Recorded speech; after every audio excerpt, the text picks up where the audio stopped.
বর্তমানে শায়েক নামে কিছু কুলাঙ্গার আছে, শায়েক নামে কিছু কুলাঙ্গার আছে, তারা শায়েক নাম দিয়েছে। শায়েক মানে মুরব্বী, ফার্সিতে ফির বলে। বর্তমানে তারা শায়েক নাম দিয়েছে। নামটা বলতে হয়। আমার নবীর রওজা পাকে যাইয়া দোয়া করলে নাকি শাইখ আহমদুল্লাহ সাহেব বলেছেন দোয়া কবুল হবে না, দোয়ার জায়গা না। চিৎকার দিয়ে বলে নাউজুবিল্লাহ, জোরে বলে নাউজুবিল্লাহ। আল্লাহ বলছেন যে আমার নবীর সাথে সামান্য চুল পরিমাণে বেয়াদবি করলে ঈমান থাকবে না। আন তাহাবাতা আমালুকুম ওয়া আনতুম লা তাশউরুন। আল্লাহ পৃথিবীর মানুষ তোমরা জেনে নাও, শুনে নাও, আমার বন্ধুর সামনে সামান্য পরিমাণ যাররা পরিমাণ যদি বেয়াদবি করো তোমার ঈমান থাকবে।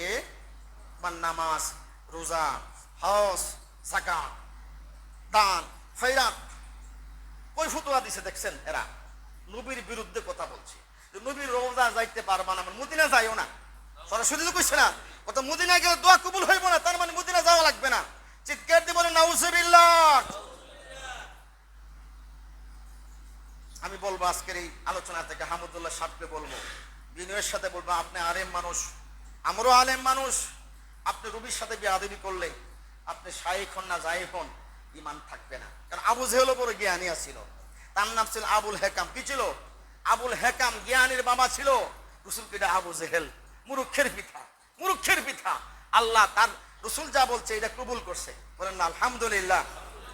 নবীর সাথে দুশ্মনী করলে যে করুক না কেন, যত আলেম হোক না কেন, মুফতি, মওলানা, মুহাদ্দিস, বড় হুজুর, ছোট হুজুর, নবীর সাথে দুশ্মনী করলে, বেয়াদবি করলে ঈমান চলে যাবে, বেঈমান হয়ে যাবে। আমি বলবো আহমদুল্লাহ সাহেবকে, আমার ভাইকে, আপনি লাইভে এসে বলুন, জাতির সামনে বলুন যে আল্লাহ নবী রওজা পাকে গিয়ে দোয়া করলে সঙ্গে সঙ্গে দোয়া কবুল হবে। বলেন সুবহানাল্লাহ। আল্লাহ বলছেন ওলাম আল্লাহুম ইযলামু আনফুসাহুম জাউকা ফাস্তাগফিরুল্লাহ ওয়াস্তাগফার লাহুমুর রাসূল লাওয়াজাদুল্লাহ তাওয়াবার রহিমা। আল্লাহ কোরআনে কো ওলাম আল্লাহুম ইযলামু আনফুসাহুম জাউকা, যদি আমার বান্দারা গুনাহ করে হাবিব আপনার কাছে আসে, জাউকা আপনার কাছে আসে, ফাস্তাগফিরুল্লাহ আমি আল্লাহর কাছে ক্ষমা চাই। বলেন না সুবহানাল্লাহ। ওয়াস্তাগফার লাহুমুর রাসূল, হাবিব আপনি যদি তাদের পক্ষে সুপারিশ করেন, বলেন না সুবহানাল্লাহ।